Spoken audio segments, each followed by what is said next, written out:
Melek'le Şeffaf Sohbet'ten herkese Hello everyone from Elif Melek'le Şeffaf Sohbet. Today's guest is from abroad. He is oncology specialist Dr. Robert Gorter. He has done a lot of work in the field of immunology and oncology. And he will talk about memory cells, the immune system, cancer mechanism and how our cells work. So don't leave your screens. It will be a wonderful episode. Sohbet harika bir bölümle karşınızda olacak. Thank you. I'm happy to be here and maybe explain the latest studies and research, the results of results. I would love to share that here and that more people know about it. We will first question and starting. Yeah, of course. How does the immune system work? The theme of today is actually the immune system, how it functions and where it can go wrong. Yeah, because cancer, and that is known for decades, for many, many years, that cancer can only occur in the body when something is not functioning well anymore in the immune system. And let me explain. So on an average, an adult person makes, makes about 10 million cancer cells per day, for 24 hours. 10 million. Yeah? So that is every day. Now, how come that nobody has within half a year the cancer? Yeah, Yes. Because these cancer cells, which occur, I'll explain how that's possible. These cancer cells are recognized by a specific cell, I call them policemen, to recognize anything which is abnormal and dangerous. Yeah, and that's the dendritic cells. We come to that. But your immune system is there to maintain your independence. Yeah. So because when we're walking around in the world, everywhere there are bacteria, viruses, parasites. They are a threat to us. Yeah. And if we can't resist these viruses and bacteria and so on, yeah, then we get severe infections and we will die. So the immune system is there to recognize danger from outside and deal with it, but also danger from inside, because cancer always comes from inside. You can never get cancer from your neighbor. Yeah? Cancer cells are always cells in your own body which go astray, become abnormal. Yes. And that's also not in a minute. No, that's often a whole process we know a lot about. So, and therefore, these dendritic cells, I like to compare them with policemen, because policemen, good policemen, they are in the streets, they look for bank robbers, they are in the park for rapists, they are shopping mall for burglars. So a good policeman should be able to recognize any bad person. Now, and that is the function of dendritic cells.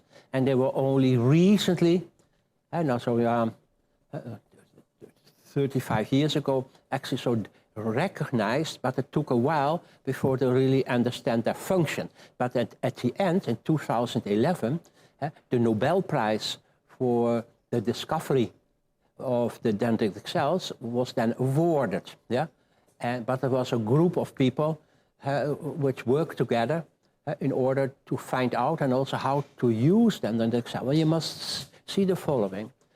These dendritic cells are, when you have cancer, they don't function well anymore. As if you have policemen, they need reading glasses. They can't see so well. Yeah? So, and now what we can do, very simple, we can make a whole new generation policemen, young, fit, so from the police academy, ready to go. And what do? We take now half a cup of blood, so about 80, that's a maximum 100 milliliters, no, that's nothing. And we isolate from this blood, from the patient, a specific white blood cell, which about 15% of all your white blood cells circulating are what we call monocytes. That's quite enough, for quite a lot. And we take the blood, we isolate these monocytes, and everybody has them. And then we can, in a week, in a very high-tech laboratory, we can change them into dendritic cells. And after a week, we have usually between 10 and 25 million dendritic cells, policemen. And they are simply given back That's an infusion. For somebody also a few in the skin, but I want to go into that. But they are given back to the patient. And it is then extremely well tolerated because what we call it's autologous. So it's your own cells. Only we take little kids from the kindergarten out of your blood and we give them back, well-trained policemen, they come back. But they're still the same cells. Yeah? And therefore it is extremely well tolerated because there's never an allergic reaction because they're your own cells. Yeah? And it is safe. But it came also a long time ago. I was very, I might say, leading in AIDS research, HIV/AIDS, in the early 1980s. And many people were then infected with HIV because it was not recognized yet as a virus which could cause this terrible disease. And so there was then a risk, and always a risk when you get a blood transfusion or a blood product from somebody else. They screen well, but it could be something new.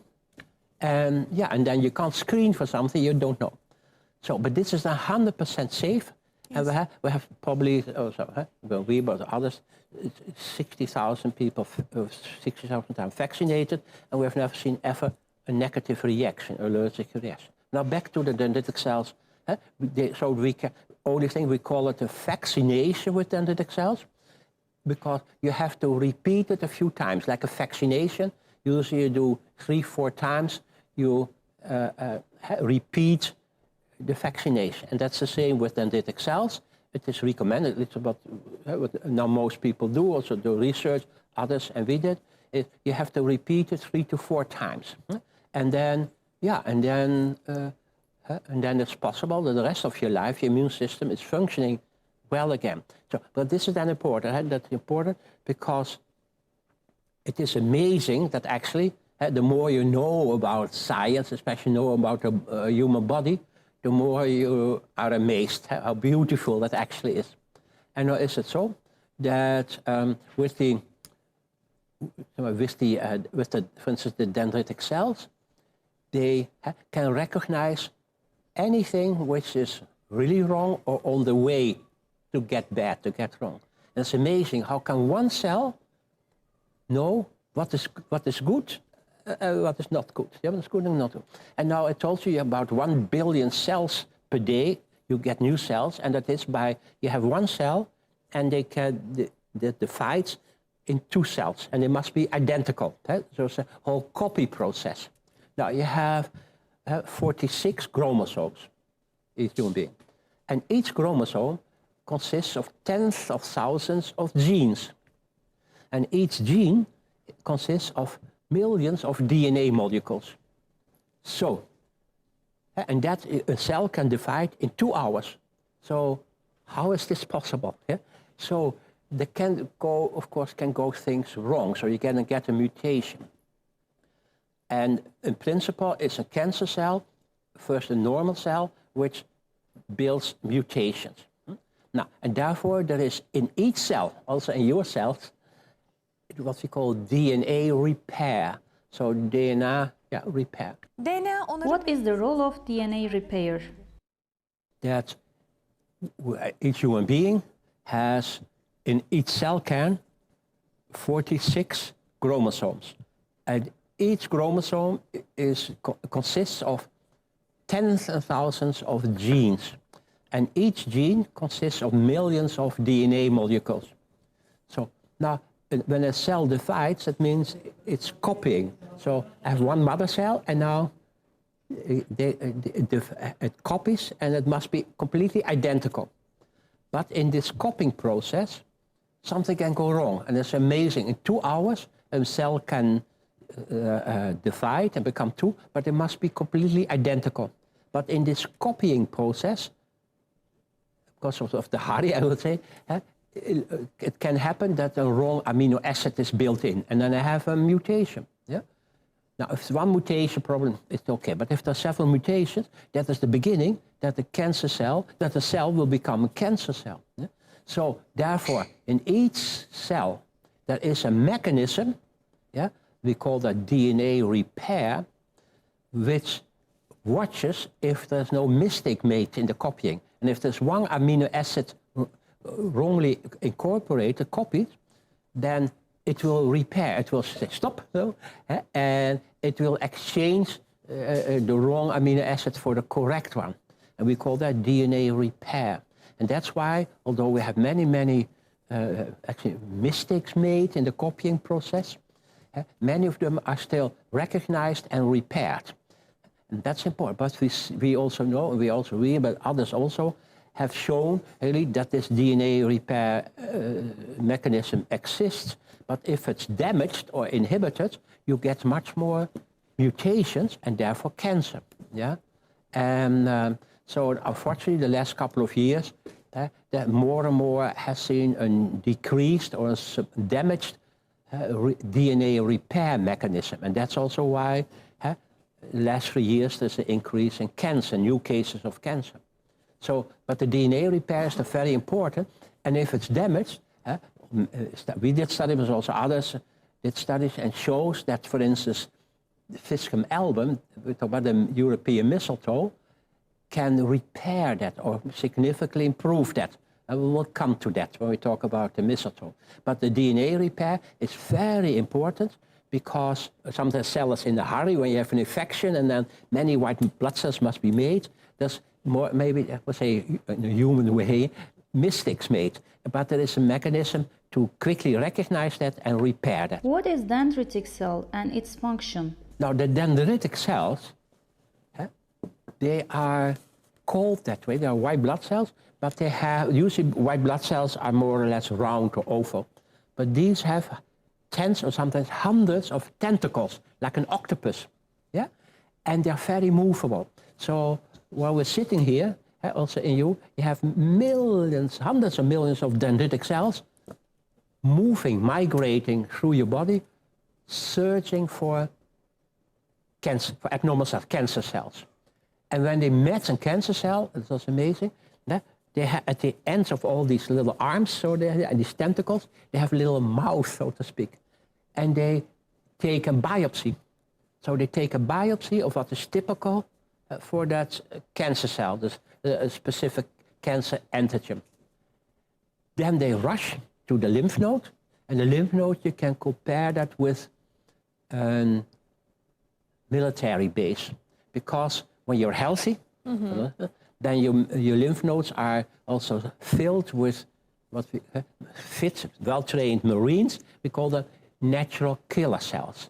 So in each lymph node there are hundreds and thousands of natural killer cells waiting to kill. So then what a dendritic cell enters the lymph node, and then it injects its little pieces of this abnormal protein into a killer cell. And this whole process takes about 2 hours. And then these killer cells are now informed which cell must be killed. They leave the lymph node, and it's like a little army. Can be hundreds of thousands of killer cells. And they also know the direction, and that's still not completely understood. But they recognize and they kill each cell with this kind of specific cancer antigen. So what is typical for that cancer cell. And then within 24 hours, that cancer cell has been killed. Yeah? So if your immune system is functioning well, and then also your killer cells, then, and your dendritic cells, then if a cancer cell is recognized, within 24 hours, guarantee, it is destroyed. Yeah? Dus ook when you make 10 million cancer cells per day, if they're recognized and then killed, as it should be, then you never get clinically cancer. But we say in my Dutch language, we say when somebody else is a beetje yipping and a bit so not happy and so, then say he is kankeren, so he is cancering. Yeah. So but so we all cancer a little bit. Yeah. We all make, and even if you don't smoke, don't drink, do nothing what God has forbidden, you will make for sure also cancer cells. And they must be recognized and then killed. Another question. What is the role of memory cells? Now, the theme is memory cells. Yes. Because memory in English means to remember, and hopefully lifelong. Now, we have also in our immune system what are called the memory cells. And that is why you can make lifelong immunity. Because if I get any flu virus, almost any virus, they go on the measles or chickenpox or whatever, as a child, once your immune system has been confronted with a pathogen, and with a virus, for instance, then the immune system reacts, and maybe a few days, maybe ill or a fever or so, but then you have always lifelong immunity. And why? We have memory cells, and they remember. Yes. They store and they remember. And now, say, years later, suddenly maybe you come in contact with the measles. You had a little kid, had measles, and then 50 years later you come in contact with your grandchild with measles virus or chickenpox virus. Then within half an hour, your immune system is fully turned on to make antibodies. Yeah? And therefore you can never get sick. So in a half an hour you don't get sick. So but my body, my mucosa and so, they are then exposed to a virus which I had once, even 80 years ago, but your immune system remembers and kicks in right away. Yeah? And that's why we have lifelong immunity. We have been hearing a lot about telomeres in recent years. What is their role in connective system and oncology? Telomeres are also very important. We all have a built-in death. I'll explain. All my body cells, wherever they are, they can divide, make from 1, 2, roughly 30 times. So if they have divided 30 times, they can't do anymore. Maybe 31, but 30, yeah? That's sort of the number. And why? Because every time when a cell is going to divide, there is so like a coordinator or like in an orchestra, a director. Yes. And that is a telomere, and it guides, it directs that all the chromosomes will be copied. But then one telomere gets lost. So I start as a baby with 30 telomeres, and then 29, 28, and when I'm 88, I maybe only one telomere left.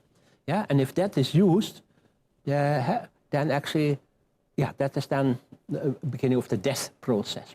So, and that is also, you can see that if I have less telomeres for some reason, we know quite a few, then I'm more prone to develop cancer. So there's other components. So there are many components, we'll talk later about nutrition, there are many components which lead to developing cancer, yeah? And other diseases, but I would only talk about cancer. So your immune system is also dependent on how many telomeres you have. So you must be also be best friends with your telomeres, because they also guide you, but it is a built-in suicide. The nature or our Lord in heaven, or whatever you want to see it, your worldview is, but we can never have eternal life on earth. There is a limit to that because of the telomeres. Yeah? And now you will see, for instance, people who have quickly, also often with the lifestyle, used up many of their telomeres. We can still improve the number. And there's also studies we did, and also others, that also certain components of the European mistletoe, the Fiscum album, can improve, and that we have now 6 telomeres left.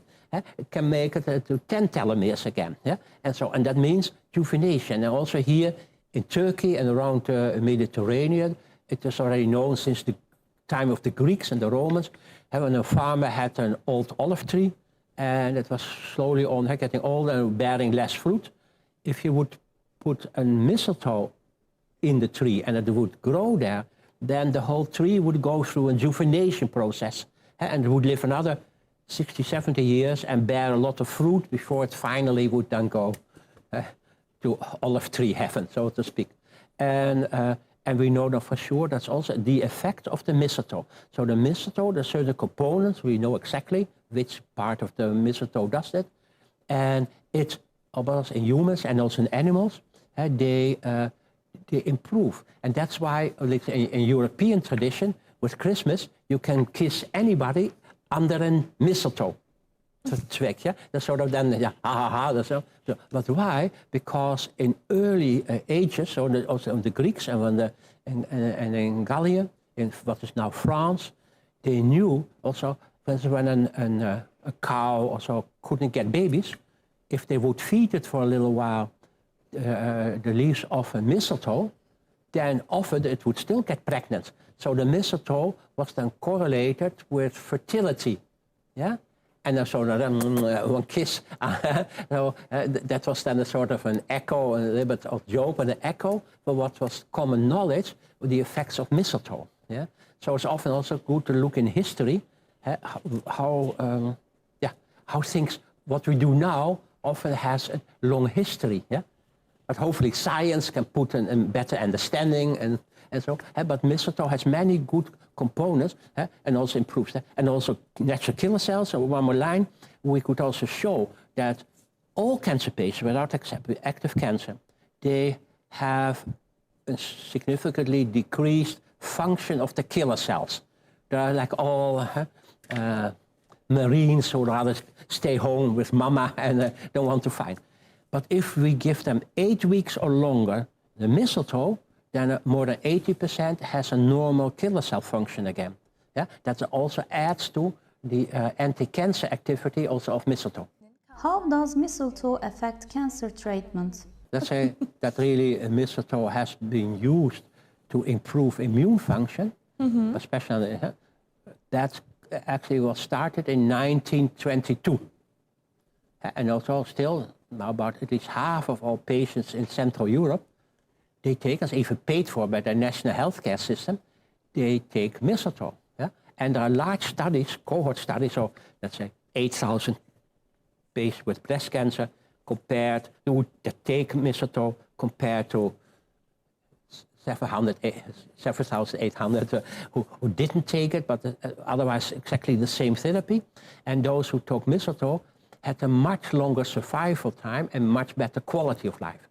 So there's always benefit, actually, for, I think also for anybody, because it also improves your telomeres. And so it is also, it gives a rejuvenation, or anti-aging is now the term to use. So mistletoe really gives anti-aging, but you can see even under the microscope, all these effects that I just discussed. So there is really, we only know beneficial effects of the mistletoe. And that's why I get also in the United States. I also did for the FDA a study with, and it is now also recognized as one component of scientific cancer treatment.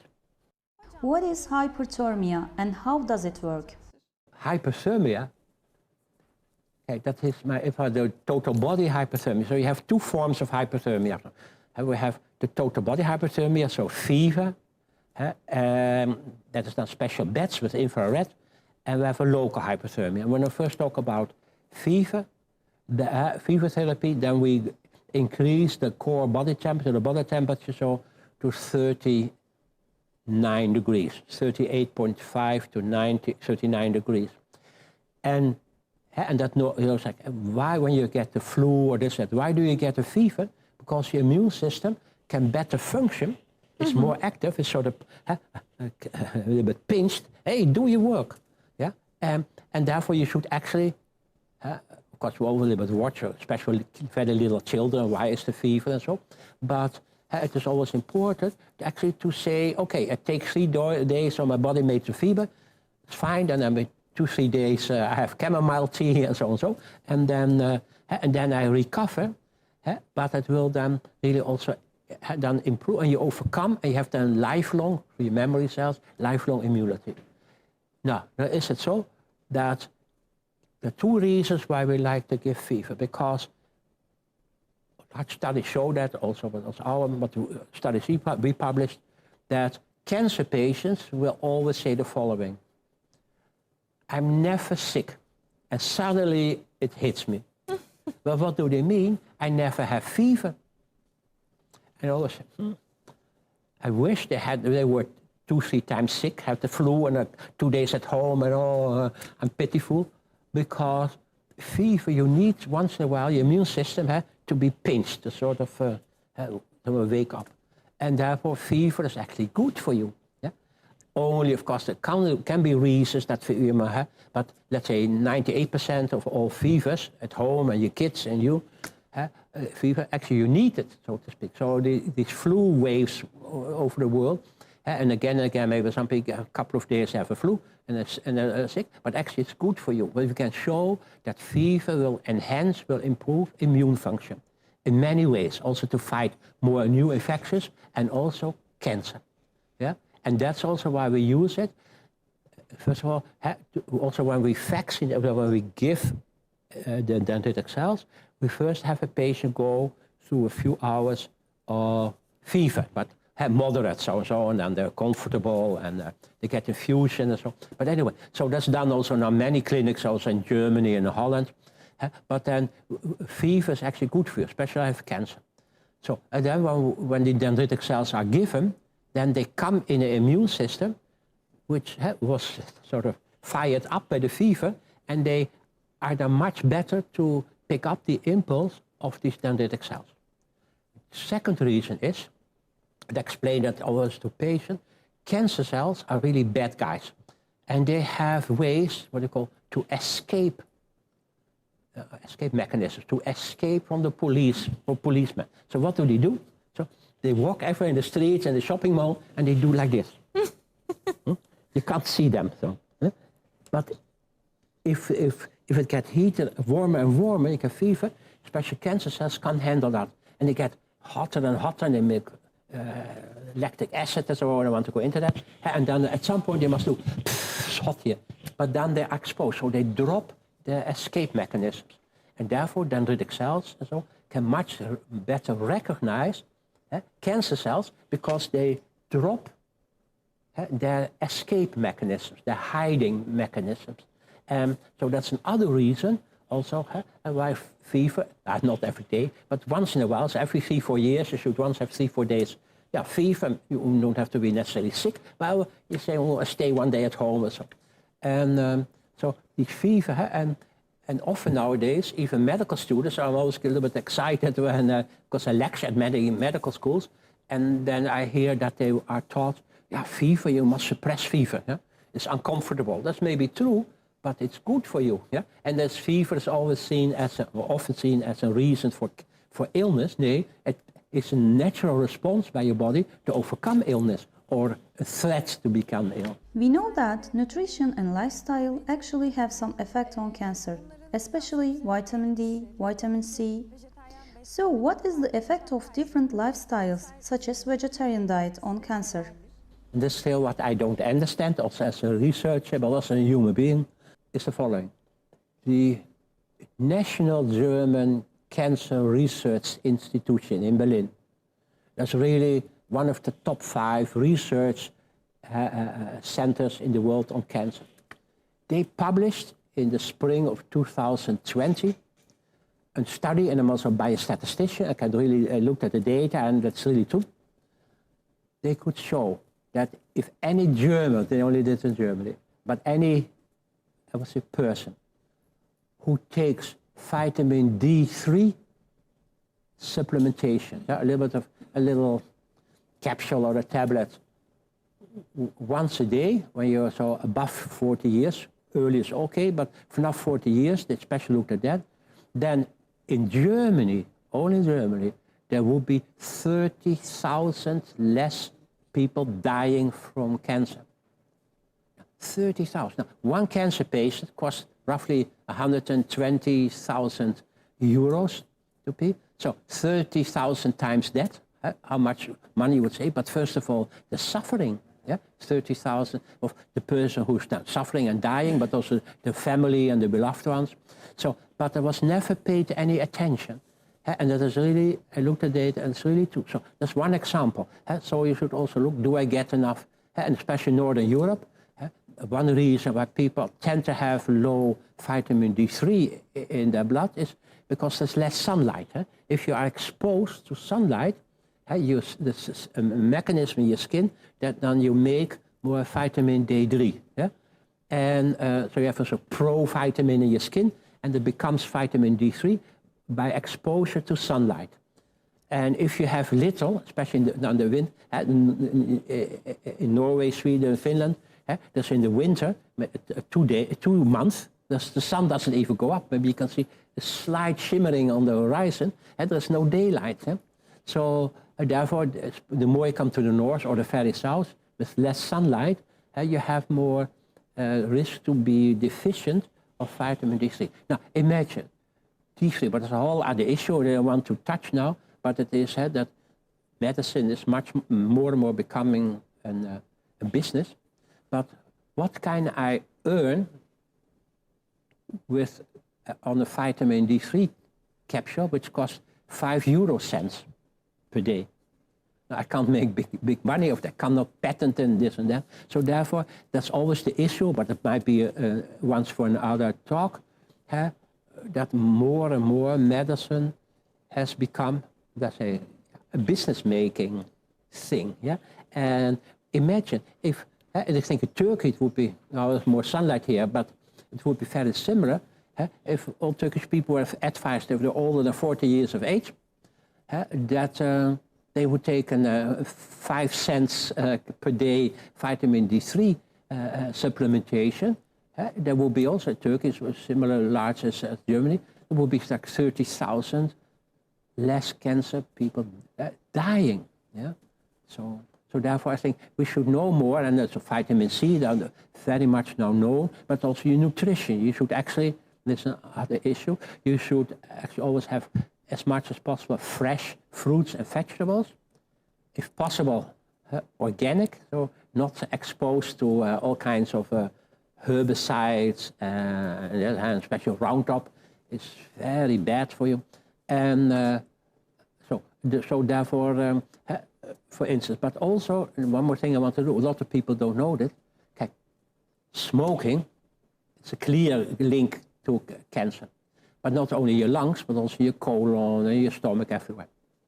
Now, is it so that tobacco doesn't cause cancer, but I burn it.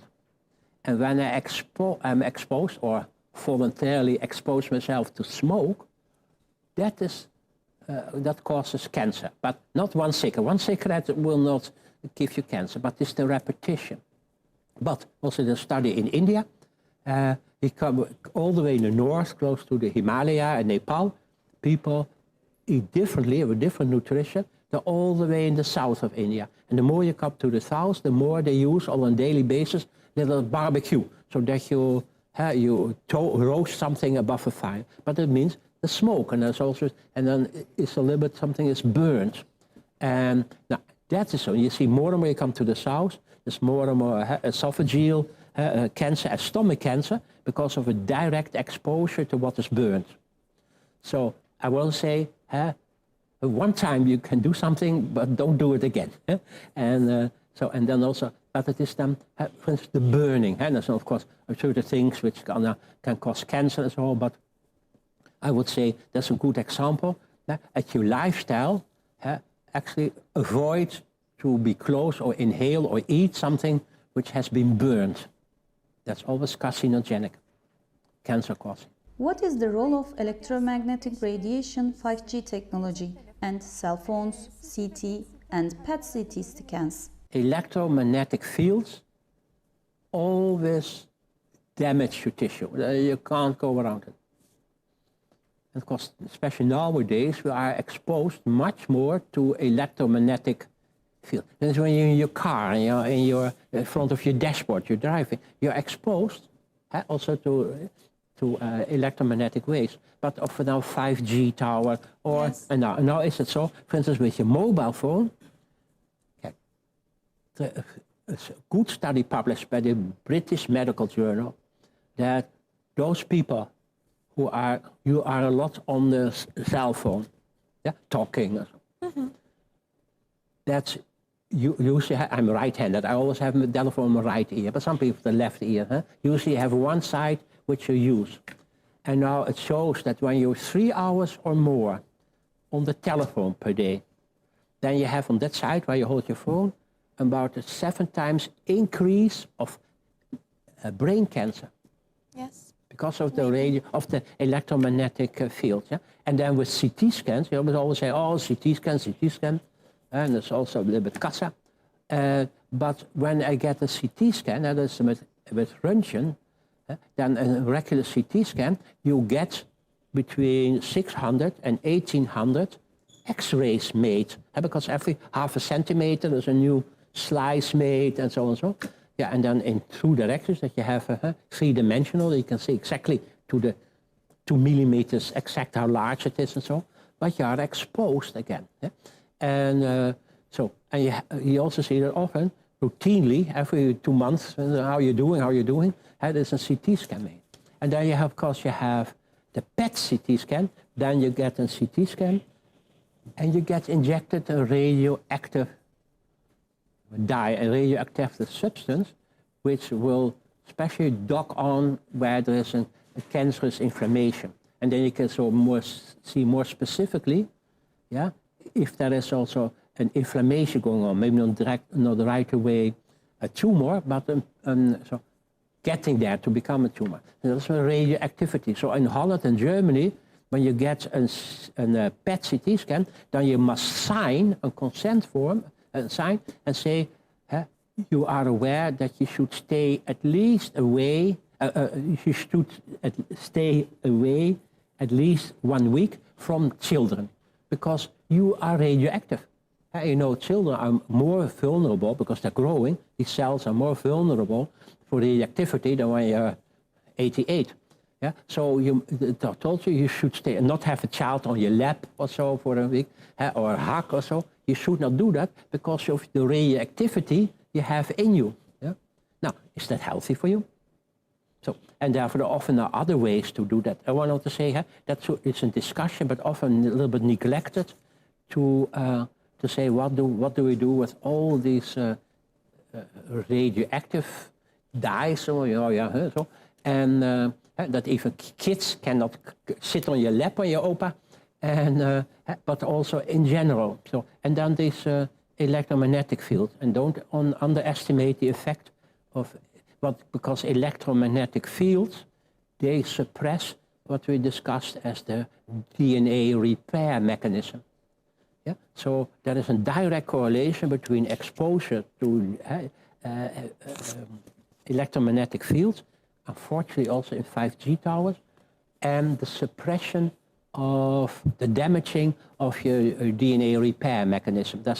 Also animals already known for a long time that there is a direct correlation between getting more cancer and suppression of the DNA repair mechanism. Herhangi bir enfeksiyon geçirdik ve bundan kurtulduk. Daha sonrasında bağışıklık sistemimizi sevgili doktorumuz nasıl aslında biraz daha güçlü tutabiliriz? Var mıdır bunun yolları? Well, what do we do? What is now the bottom line of our discussion?